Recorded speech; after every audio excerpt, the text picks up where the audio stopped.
presence a bright fire that consumed their offering.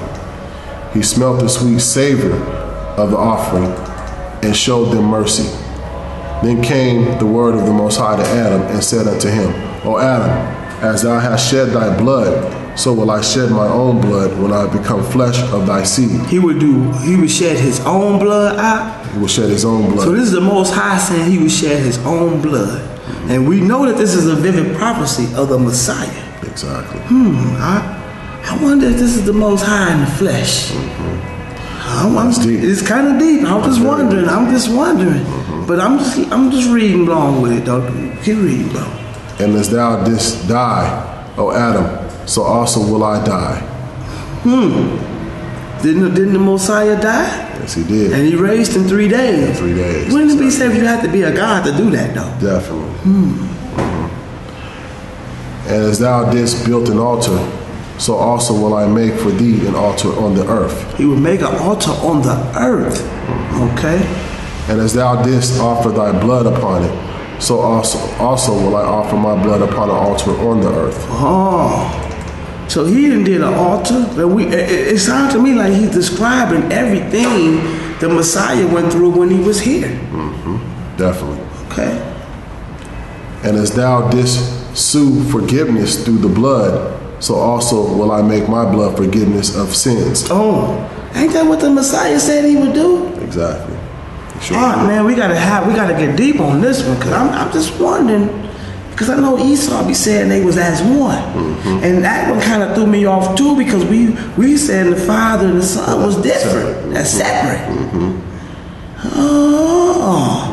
But what is it, something that we didn't understand? Maybe it was a separation because one was in the spirit and one was in the flesh. Oh, it's kind of deep, ain't it? Okay.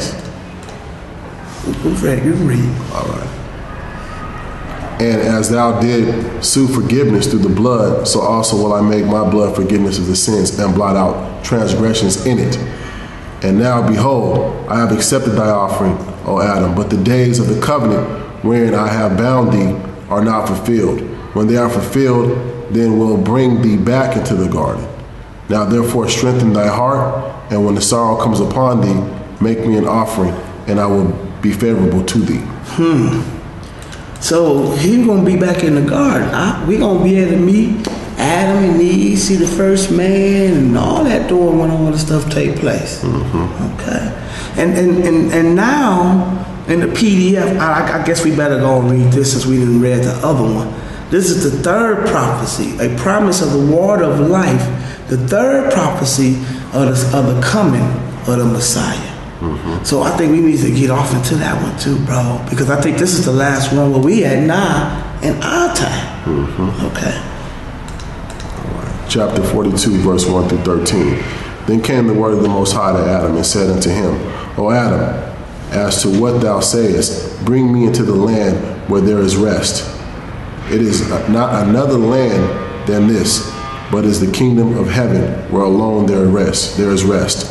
But thou cannot make the entrance into that presence, but only after thy judgment is passed and fulfilled.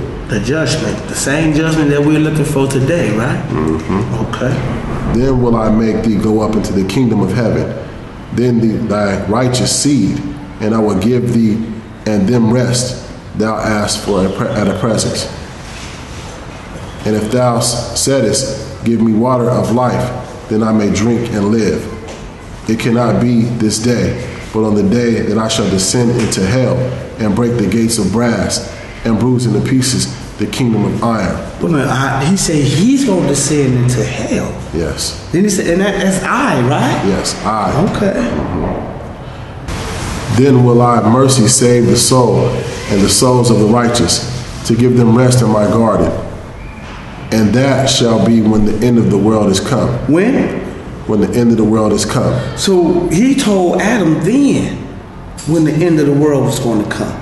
And this is all to take place from the time he was telling Adam this 5,500 years later. So now, if we know that Adam was made on the 6th day, which was a 6,000 year, okay, and whatever during the little times that he transgressed and was taking out the garden and talking to the Most High, committing suicide and all this other stuff, it was still only 5,500 years left before the end of the world. Yes. Okay, so already at 6,000 or 6,500 and 5,500, that'd be the year 12,000. Yes. Which just changed to 2,000. That's definitely getting. We won't prove that and bring more scriptures. Verse 7. And again, as regard the water of life thou seekest, it will not be granted thee this day, but on the day that I shall send my blood upon thy head in the land of Gogolith. Shed my blood. Shed my blood, I'm sorry. Okay. Thy head in the land of Gogolith. For my blood shall be the water of life unto thee, at the time, and not to thee alone, but unto all those of thy seed who shall believe in me, that it be unto them for the rest forever. So we also know that you must believe in the Messiah, but when he was talking to Adam, he was telling Adam the Messiah was who? Yeah, it was him. You know what I'm saying? So that is something I just wanted to bring forth, because them scriptures kind of took me for a loop too. We're going to get deep off into that because we know we're still dealing with time, but I'm just also looking into the content of what it's saying. You can read, brother. The Lord said again unto Adam, O Adam, when thou wast in the garden, these trials did not come to thee. But since thou didst transgress my commandment, all these sufferings have come upon thee. Now also does thy flesh require food and drink? So now this is now we learning how to eat. See, we didn't even eat. We didn't even have to eat before we was taken out the garden. You know, so now the flesh requires, you know, though they ate the apple, they didn't have to eat the apple. But now the flesh requires you to eat and drink, because that's a requirement to even stay alive. Okay. Drink then of the water that flows and by thee on the face of the earth. Then the Most High withdrew his word from Adam. And Adam and Eve worshipped the Most High and returned from the river of water to the cave. It was noonday when they drew near to the cave. They saw a large fire by it. Adam and Eve was approximately 500 years old when they was removed from the garden, and the Most High promised to return them back 5.5 days, which are 5,500 years in Earth's time. Well, my bad. I'll say Adam. That was my part. That was just a segment of adding the time up from those scriptures, that they were approximately 500 years old when they was removed from the garden.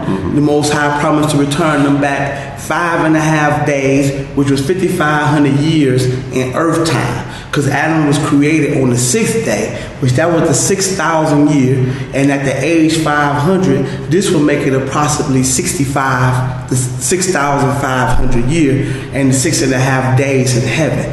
Therefore, 5.5 days equals 5,500 years will make the 12th day in heaven and 12,000 years on the earth.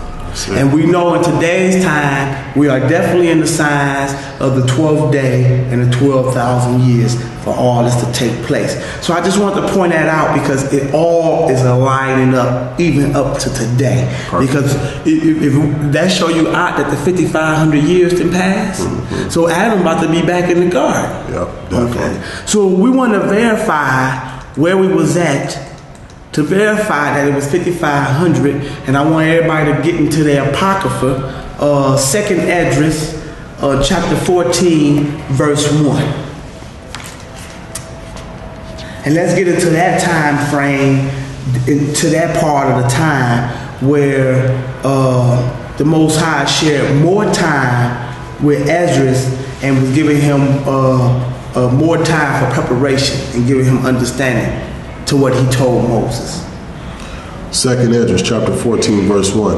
And it came to pass upon the third day, I sat under an oak, and behold, there came a voice out of the bush over against me, and said, Esdras, Esdras. And I said, Here I am, the Most High. And I stood upon my feet. Then said unto me, In the bush I did